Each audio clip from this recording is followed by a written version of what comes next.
এই সেই শাক, ওই দিন যে শাক কুটি কাটি করে ফলির মধ্যে রেখে ফ্রিজে রেখে দিয়েছিলাম। আজকে সেই শাক দিয়ে উড়াদুরা একটা রেসিপি শেয়ার করব, দুর্দান্ত। সাথেই থাকেন, দেখতে পারবেন। তো শাকটা অনেক বেশি, ভাবতেছি এটা দিয়ে দুইটা তরকারি রান্না করব, যেহেতু 40 টাকার শাক আমার ওই উসলটা উঠিয়ে দিতে হবে। তো শাক রান্নার সাথে কি কি দিব সেটাও শেয়ার করে। এই যে আমি 1 মাসের বাজার নিয়ে আসছিলাম আলু, আর আলুগুলা কিন্তু গাছ জ্বালিয়ে গেছে। আমার জামাই বলতেছে ঘরের 4 কোনায় আলুগুলা লাগিয়ে দেও, তাহলে অনেক হারভেস্ট করতে পারবা। তো এখান থেকে একটা আলু নিলাম, তারপর চিংড়ি শুটকি দিয়ে আজকের শাক দুর্দান্ত করব, দুর্দান্ত। পরে এখানে পেঁয়াজ রসুন নিয়ে আসলাম, এই তো সব এখন কাটি করব। আর এই কাঁচামরিচ গুলা মনে হচ্ছে অপুষ্টিহীনতায় ভুগতেছে, তো আজকে এগুলা দিয়ে ছাইজ করব। তো শাকে প্রচুর পরিমাণে কাঁচামরিচ দিতে হয়। আর বেগুন দিয়ে একটা দামাকা রেসিপি শেয়ার করব, সেটা কাঁচামরিচে কিন্তু আছে, সেটা দিয়ে রেখে দিলাম ফলির ভিতরে যেন ভালো থাকে, যেহেতু ফ্রিজ ছাড়া। তো সবকিছু একদম রেডি, এবার শুধু কাটাকাটি করব। আর আমি এইদিকে ফলির মধ্যে যে কাঁচামরিচ সেগুলো একটু মুখটা বের করে রাখলাম যেন হাওয়া বাতাস ঢুকে আর নষ্ট না হয়। আর এই দিক দিয়ে শাকের মধ্যে প্রচুর ভালো, এই জন্য ভাবতেছি যে কলটা ছেড়ে শাকটা ভিজিয়ে নেই, তার ভালো যেন নিচে পড়ে যায়। শাক ভাত, শাক ভাজি, শাক ভর্তা, শাক শুটকি পছন্দ করে না এরকম লোক মেয়েরা আছে আদৌ?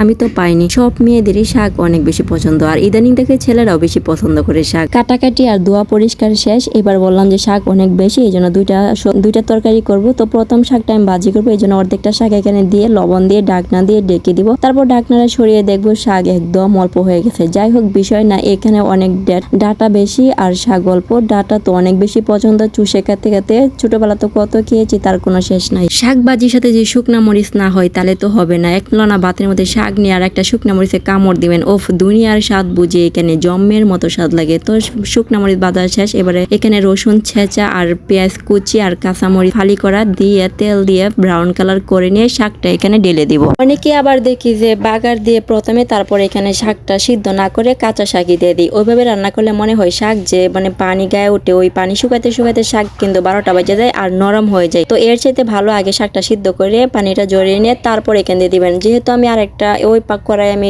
শুটকি শাক রান্না করবো, এই জন্য এই কড়াই নিলাম, আর এই কড়াই প্রচুর তেল, এই জন্য শাক। এবার চলুন শাক শুটকি রান্না করি। তো শাক শুটকির মধ্যে আমি সবসময় বরাবর একটু তেলটা বেশি দিই, শাকের মধ্যে তেল না দিলেই না হবে। শর্টকাট মারতেছে, এখানে চিংড়ি শুটকিটা গরম পানি দিয়ে তারপর হলুদের গুঁড়াটা একটু বেশি করে দিবেন, আর স্বাদ মতো লবণ, জাল নিজের টেস্ট অনুযায়ী, তার ধনিয়া সজের গুঁড়া সবগুলা মশলা কাঁচামরিচ ফালি করে দিয়ে এখানে পানি দিয়ে কষে নিয়ে আর কষান, কথা বলতে বলতে কিন্তু কষানো হয়ে গেল। এবার এখানে দিয়ে দিব 1 গাদা আলু। শাকের মধ্যে প্রচুর পরিমাণ আলু দিতে হয়, কারণ আলুটাই সবচেয়ে টেস্ট লাগে। যে পানি আছে আর কোনো পানি দেবো না, একটু নাড়িয়ে চাড়িয়ে এবার এটা ঢাকনা দিয়ে ডেকে দেবো। আলুটা সিদ্ধ হওয়া পর্যন্ত অপেক্ষা করবো। আর শাকে সবচেয়ে বেশি দিতে হয় হলুদ, কাঁচামরিচ, তারপর তেল আর জাল তো নিজেদের টেস্ট অনুযায়ী, কারণ শাক হচ্ছে সবুজ, যদি হলুদটা বেশি দেন ভাতের মধ্যে ভরে বাটা হলুদ টাইপের একটা রং আসে, আর সেটা দেখতেও ভালো লাগে, খাইতেও ভালো লাগে। আবার সমালোচনাকারীরা এসে প্রশ্ন করেন যে শুটকির মধ্যে হলুদ বেশি দিতে লাগে। আরে ভাই, এই জন্য তো বললাম তেলটা বেশি দেবেন। তেল যদি বেশি হয় তাহলে তিতার কোনো চান্স নাই। তো শাকটা আমি কিন্তু বাস করে দিলাম, জর্জরা করে দিলাম, তাহলে এই শাক কখনোই জট বানবে না। এবার খুন্তির সাহায্যে একটু উল্টিয়ে দিবেন। আর শাক কিন্তু একেবারে কমে গেছে, একবারে শুধু আলু আর আলু। চুলার জালটা কমিয়ে দিয়ে খুন্তির সাহায্যে উল্টিয়ে পাল্টিয়ে দিতে হবে, যখন